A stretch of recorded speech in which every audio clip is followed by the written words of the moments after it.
Hi అండి. ఈరోజు మన లక్కీ కిచెన్లో నేను కొత్తిమీర పులుసు చేసి చూపిస్తాను. ముందుగా నేను కొత్తిమీర కడుక్కు శుభ్రం చేసుకుని మిక్సీ జార్లో వేసుకుని కొద్దిగా సాల్ట్ వేసి కొంచెం వాటర్ కూడా పోసానండి. పోసి మూత పెట్టి మెత్తగా పేస్ట్లా చేసుకోవాలి. ఇలా చేసుకోవాలండి.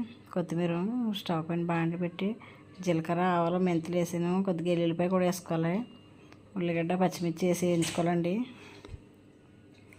మూత పెట్టి మగ్గించుకోవాలి. కొద్దిగా అల్లం తురుము కూడా వేసుకోవాలండి. ఇందులోని ఒక టమాటా వేసి కొంచెం వీటిని బాగా వేయించుకోవాలి. పసుపు పొడి వేసానండి నేను. తర్వాత మనం రుబ్బు పెట్టుకున్న కొత్తిమీర పేస్ట్ వేసుకుని వేయించుకోవాలి. తర్వాత కారం ధనియాల పొడి కూడా వేసాను. ధనియాలు జీలకర్ర పొడి అండి అది. అవి బాగా వేయించుకున్న తర్వాత చింతపండు నీళ్ళు పోసుకోవాలి.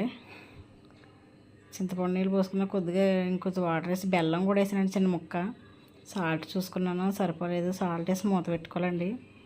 చూడండి ఇలా నూనె పైకి తేలి వరకు ఉడకాలి కొత్తిమీర పులుసు. నచ్చితే మీరు కూడా ఇలా చేసుకోండి. మా లక్కీ కిచెన్కి సపోర్ట్ చేయండి.